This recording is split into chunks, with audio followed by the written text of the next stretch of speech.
A ideia surgiu numa conversa banal, daquelas que ninguém leva a sério no começo. Era uma terça-feira à noite, mensagens trocadas em um grupo antigo de amigos que já não se viam com tanta frequência. O grupo tinha um nome idiota: Feriado Nunca Acaba, ou criado anos antes, quando todos ainda acreditavam que a vida adulta seria apenas uma fase passageira. Rafael foi o primeiro a escrever. Feriado prolongado chegando. Alguém topa acampar? As respostas vieram em tom de brincadeira. Júlia mandou um emoji de barraca. Lucas disse que só iria se tivesse cerveja. Ana respondeu com um ou talvez. Bruno visualizou e não respondeu. Marcos reagiu com um joinha. Nada ali parecia importante. Nada ali parecia um erro. Rafael insistiu. Conheço um lugar diferente. Não turístico. Bem isolado.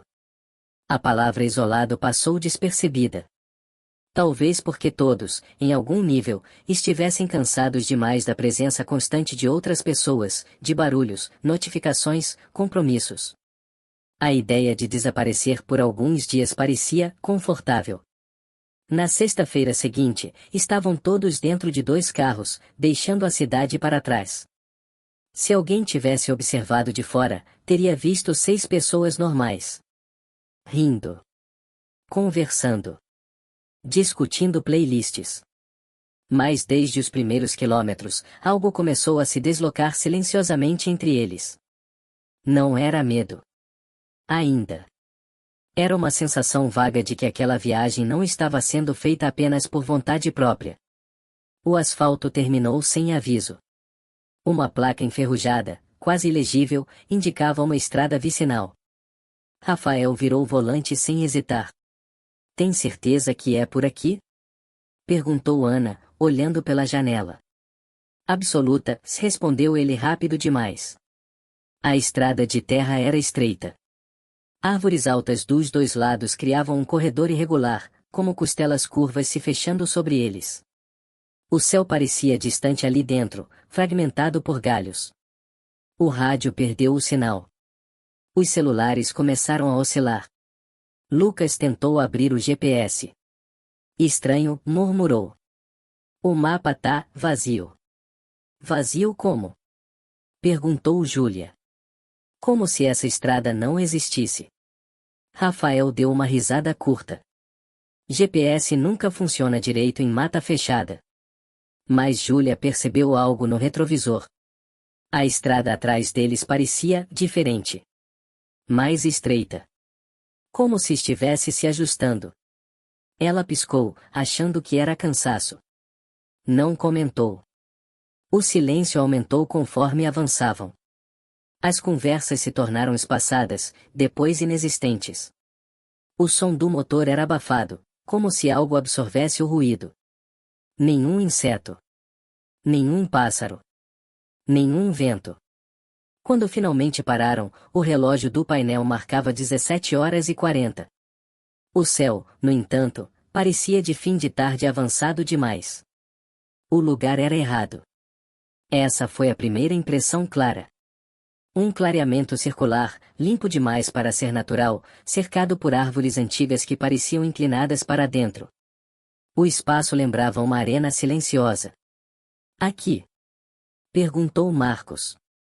Aqui, confirmou Rafael. Eles desceram dos carros. O ar estava mais frio do que deveria. Havia um cheiro estranho, algo entre terra molhada e madeira apodrecida, mesmo sem sinais de chuva recente. Bruno foi o primeiro a falar. Vocês estão sentindo isso? O quê? Perguntou Lucas. Como se ele procurou palavras, alguém estivesse olhando. Ninguém respondeu. No centro do clareamento, havia um tronco antigo, cortado a cerca de 1 metro do chão. A superfície estava coberta de marcas profundas, curvas irregulares que não pareciam naturais nem feitas por ferramentas comuns. Júlia se aproximou. Isso aqui não parece corte de machado. Ana puxou o braço dela. Não toca. Rafael observava o tronco em silêncio, com uma expressão que ninguém conseguiu interpretar. Montaram as barracas ao redor, mantendo uma distância quase inconsciente do centro. A fogueira demorou a pegar. Quando finalmente acendeu, a chama parecia fraca, amarelada, instável. O sol sumiu rápido demais. Às 18h30, já estava escuro. Não um escuro comum. Era um escuro espesso, quase físico. Lucas tentou acender uma lanterna. O feixe de luz não alcançava longe. Era como se algo absorvesse. Isso não faz sentido, murmurou. O silêncio da floresta era total. Floresta nunca é silenciosa assim, disse Júlia. Sempre tem som. Talvez seja isso que torna o lugar especial, respondeu Rafael, forçando um sorriso. Ninguém riu. Eles comeram em silêncio. A cerveja não trouxe o alívio esperado. O fogo estalava de forma irregular, lançando sombras que não correspondiam aos movimentos das chamas. Ana foi a primeira a comentar. Vocês perceberam que as árvores parecem mais próximas? Marcos olhou ao redor. Sempre foram assim. Não, se insistiu ela. Olha ali. Antes dava para ver espaço entre os troncos. Agora não dava. A mata parecia mais fechada. Mais compacta. Como se tivesse dado um passo à frente. Às 22h, decidiram dormir. Foi quando ouviram os passos. Lentos. Pesados. Vindo de algum ponto além das árvores. É animal, sussurrou Bruno. Mas nenhum animal andava daquele jeito. Os passos não se aproximavam direto. Eles circulavam. Como se algo estivesse andando ao redor do acampamento, mantendo uma distância precisa.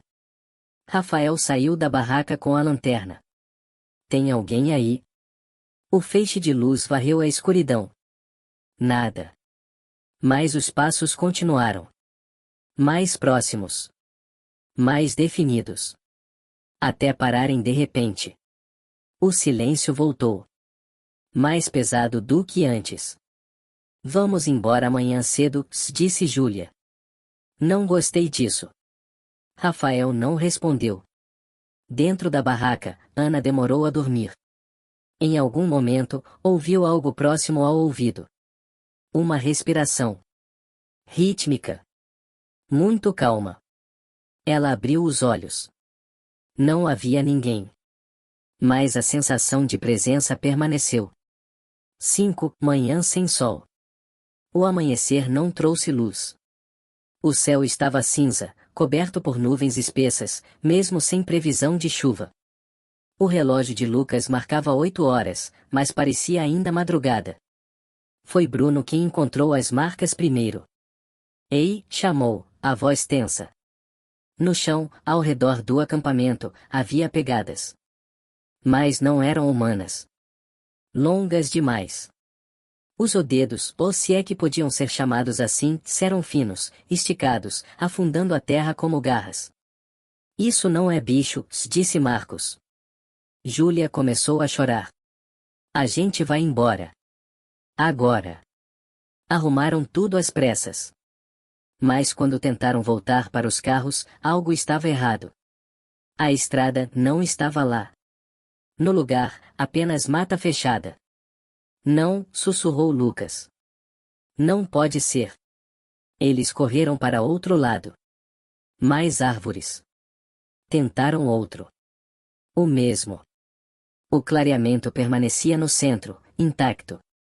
A floresta havia fechado o caminho. Isso é impossível, disse Ana, a voz falhando. Rafael caiu de joelhos. Não, isso não é possível. O tronco no centro parecia diferente. As marcas estavam mais profundas. Como se tivessem sido refeitas. Ou reforçadas. O vento soprou pela primeira vez. E com ele, veio um som. Quase um sussurro. Quase um nome. Lucas percebeu primeiro. Vocês ouviram isso? O quê? Perguntou Júlia. Parecia minha voz. Ninguém respondeu. Mas todos sentiram. A floresta estava mudando. E não era aleatório. Era reativo. Como se estivesse observando. Testando. Aprendendo. E aquele foi o momento em que entenderam, mesmo sem admitir. Eles não estavam perdidos. Estavam sendo mantidos ali. E a noite ainda viria. O tempo parou de funcionar corretamente. Essa foi a primeira conclusão lógica que tentaram aceitar, porque a alternativa era pior demais. O relógio de Lucas marcava 9h12. O de Júlia, 9h47. O de Ana, 8h58. Nenhum deles avançava de forma consistente. Às vezes, voltavam minutos. Às vezes, ficavam imóveis por longos períodos. O céu permanecia cinza, imóvel, como uma pintura. Talvez seja interferência magnética, disse Marcos, tentando soar racional, essa bússola também tá maluca. Ele mostrou o objeto. A agulha girava sem parar. Rafael observava a floresta em silêncio. Desde a descoberta da estrada desaparecida, ele falava pouco. Parecia menor. Encolhido dentro de si. Você disse que já veio aqui antes, disse Júlia, firme. Quando foi isso? Rafael demorou a responder. Alguns meses atrás. E a estrada existia. Sim. E esse clareamento? Não era assim. A palavra ficou suspensa no ar. Assim significava errado. Artificial. Vivo. Bruno tentou avançar pela mata com um facão pequeno. Após poucos metros, os galhos se fechavam atrás dele. Cipós se entrelaçavam onde antes havia espaço. Era como se a floresta estivesse corrigindo o caminho. Ela não quer que a gente saia, murmurou Ana. Ninguém discutiu. O som veio do lado leste do clareamento. Rafa. A voz era baixa. Fraca. Reconhecível. Era a voz de Júlia. Mas Júlia estava ao lado deles. Ela empalideceu. Eu não falei nada. Rafa, me ajuda. A voz parecia cansada. Sofrida. Rafael deu um passo à frente sem perceber. Não vai, disse Lucas, segurando seu braço. Isso não é ela. A voz repetiu, agora mais próxima. Rafa, tá escuro. Júlia começou a tremer. Ela tá copiando, sussurrou. Seja lá o que for, tá copiando a gente. O som cessou tão abruptamente quanto começou. O silêncio voltou, pesado. E algo mudou no ar. Uma sensação de ajuste. Como se a floresta tivesse aprendido um truque novo. Eles decidiram marcar árvores com pedaços de pano, tentando criar um caminho visível. Andaram por quase 1 hora em linha reta. Quando o clareamento surgiu novamente diante deles, Ana gritou. Não. Não. Isso não é possível. Foi então que Bruno viu a mochila. Ela estava pendurada em um galho baixo, balançando levemente. Aquela é, Lucas engoliu seco, é a minha mochila. Ele se aproximou devagar. Era mesmo. Dentro, estavam suas coisas. Exatamente como lembrava. O cantil com o adesivo antigo. O casaco dobrado errado. O caderno. Eu tô usando minha mochila, disse ele, olhando para as costas. Como isso? Júlia abriu o caderno. Na última página, havia algo escrito. Com a letra de Lucas. Mas a tinta parecia antiga. Ela observa primeiro. Depois tenta repetir. Não responda quando chamar. Não confie no que anda igual. Lucas sentou no chão. Eu não escrevi isso. Mas no fundo, sabia que era mentira. Algo dentro dele reconhecia aquelas palavras. Como uma lembrança que ainda não tinha acontecido. A segunda noite chegou mais rápido. O céu escureceu sem transição. Como se alguém tivesse desligado um interruptor. A fogueira não quis pegar de novo. Quando pegou, lançou sombras longas demais, esticadas, distorcidas. As árvores pareciam mais próximas. Bruno apontou. Elas estão inclinadas. E estavam. Todas levemente voltadas para dentro. Como espectadores. Ana começou a rir nervosamente. Isso é um pesadelo. Coletivo, né? A gente vai acordar. Ninguém respondeu. Foi quando ouviram o choro. Vinha da floresta. Era um choro humano. Feminino. Ana? Sussurrou Júlia, sem perceber. Eu tô aqui, respondeu Ana, rápido demais. O choro continuou. Eu tô com frio, disse a voz. Vocês me deixaram. Júlia tapou os ouvidos. Não escuta. Não escuta. Mas a voz começou a se aproximar. Passos suaves agora. Não pesados como antes. Quase delicados. Por que vocês me deixaram? A silhueta surgiu entre as árvores. Tinha o corpo de Ana. O rosto de Ana. Mas se movia errado. Como se os movimentos fossem decididos um segundo depois do corpo agir. Não é você, sussurrou a Ana Real, chorando. Não é. A coisa inclinou a cabeça. E sorriu. Um sorriso grande demais. Então quem sou eu? Bruno gritou. E correu. O grito de Bruno ecoou pela mata. Depois, silêncio. Ninguém o seguiu. Não imediatamente. O medo tinha raízes agora. Chamaram seu nome. Nada. Esperaram. Nada. A floresta engoliu o som. Quando finalmente ousaram procurar, encontraram apenas marcas no chão. Arrastado. Como se algo tivesse puxado seu corpo com paciência. A gente tem que ficar juntos, disse Marcos, com a voz quebrada. Mas algo já estava quebrado demais. Naquela noite, ninguém dormiu. E mesmo assim, todos sonharam. Sonharam com a floresta aprendendo a falar. No dia seguinte, se é que era um dia, começaram a esquecer coisas pequenas. Lucas esqueceu o sobrenome de Ana. Marcos esqueceu há quanto tempo conhecia Rafael. Júlia esqueceu o rosto do pai. Era sutil. Mais constante. Como um vazamento lento de identidade. Ela tá levando a gente aos poucos, murmurou Ana. Não precisa matar. Rafael encarava o tronco central. As marcas agora pareciam mais profundas. Mais recentes. Eu já estive aqui antes, disse ele, de repente. Todos olharam. O quê? Eu não lembrava, mas agora ele fechou os olhos. Eu vim sozinho. Meses atrás. Dormi aqui. E voltou?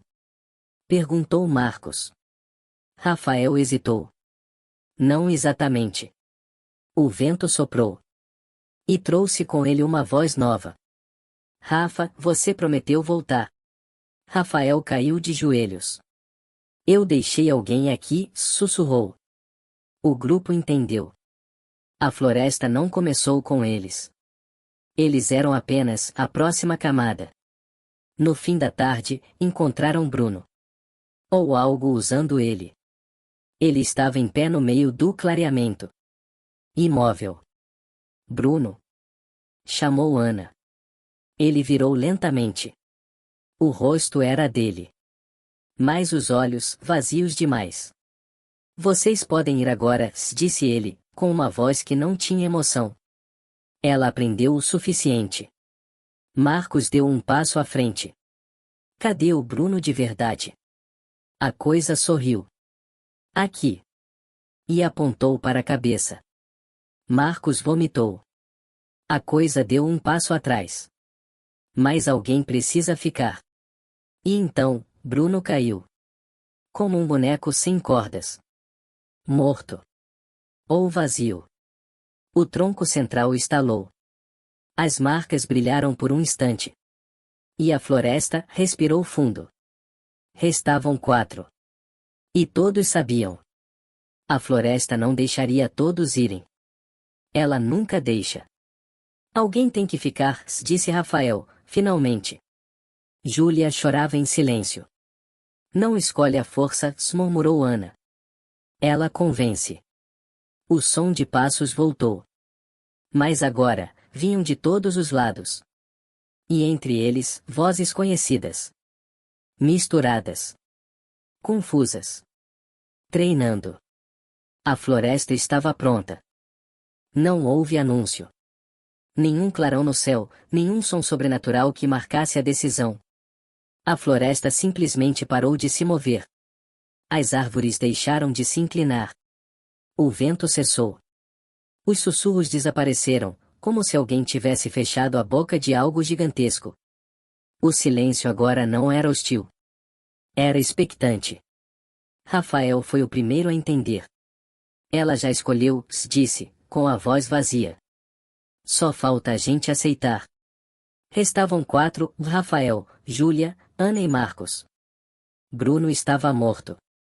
Lucas havia desaparecido durante a noite, levado por uma imitação que usava a voz de sua irmã. E algo dentro dele sabia, e não era uma contagem aleatória. A floresta não escolhia ao acaso. Ela escolhia quem cabia.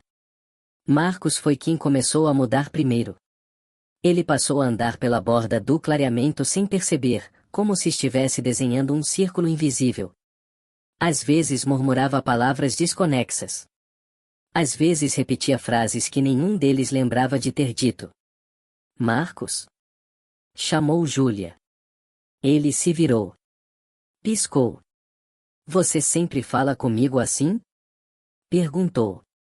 Assim como? Como se estivesse testando. Ana sentiu um arrepio profundo. Marcos, você lembra de onde a gente se conheceu? Ele abriu a boca. Fechou. Eu sei que te conheço. Isso deveria bastar, não? Naquela noite, ele não voltou para a barraca. Encontraram apenas pegadas, se entrando na mata.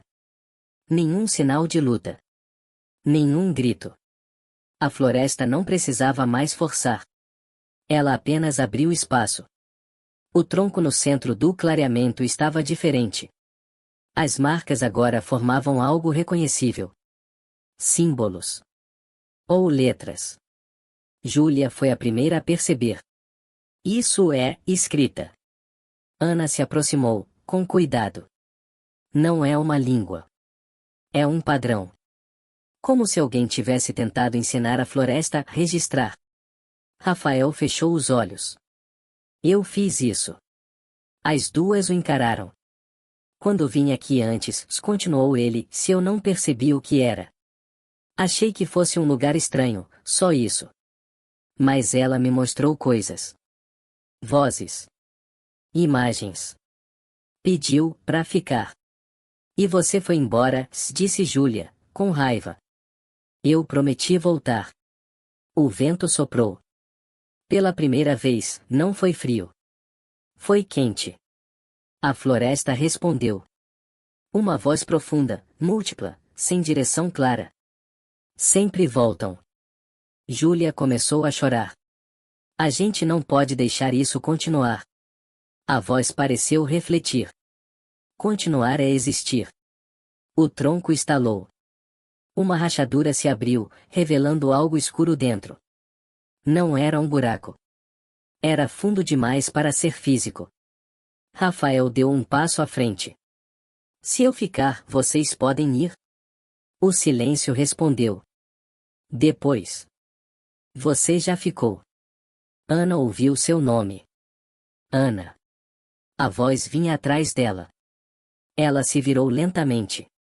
Era Júlia. Ou algo com o rosto de Júlia. Mas Júlia real estava à sua esquerda. Não olha, gritou Júlia. Não fala com ela. A imitação sorriu. Ela esquece rápido. Ana sentiu algo estranho. Um vazio súbito. Júlia murmurou. Por que você tá chorando? O mundo pareceu parar. Ana, Júlia sussurrou. Você lembra de mim? Ana tentou responder, mas não conseguia formar a imagem. A floresta havia levado a referência. O que restava era apenas reconhecimento sem significado. Rafael gritou. Não. Ele correu até Ana, segurando seu rosto. Olha para mim. Você veio comigo. Você me conhece desde antes disso. Ana piscou. Eu conheço você. A imitação riu. Um riso que vinha de muitos lugares ao mesmo tempo. Ela aprende rápido. Rafael fez a única coisa possível. Empurrou Ana para trás. Direto para o tronco. Ela caiu. O chão se abriu. Não houve grito. A floresta se acalmou. O céu clareou. De verdade, dessa vez. Pássaros cantaram. Insetos voltaram a zumbir. A estrada reapareceu. Júlia caiu de joelhos, soluçando. Não, não. Rafael não se mexeu. Vai, disse ele. Agora. E você? Ele sorriu. Um sorriso cansado. Eu nunca saí daqui. Júlia correu. Não olhou para trás. Não ouviu quando a floresta fechou o espaço novamente. Não viu Rafael caminhar até o centro do clareamento. Nem o tronco se fechando. Júlia foi encontrada 2 dias depois, andando pela estrada, desidratada, em choque. Contou a história. Ninguém acreditou. Meses se passaram. Ela tentou seguir a vida. Mas às vezes, esquecia palavras simples. Às vezes, sonhava com árvores inclinadas. Às vezes, escrevia símbolos que não reconhecia. Num desses dias, acordou com uma frase escrita na parede do quarto. Obrigada por ensinar. A tinta ainda estava fresca. O local não aparece em mapas. Mas caçadores falam de um clareamento estranho. Caminhoneiros dizem ver luzes entre árvores onde não deveria haver nada. E, ocasionalmente, alguém comenta sobre um grupo acampando no meio da mata. Rindo. Conversando. Como se estivessem chegando agora. A floresta observa. Aprende. E espera. De onde você está escutando esse relato? Gostaria de mais relatos como esse? Por favor, curta, comente e compartilhe o vídeo para quem gosta de relatos como você. Não esqueça de se inscrever para escutar mais relatos assustadores como esse. Até o próximo vídeo.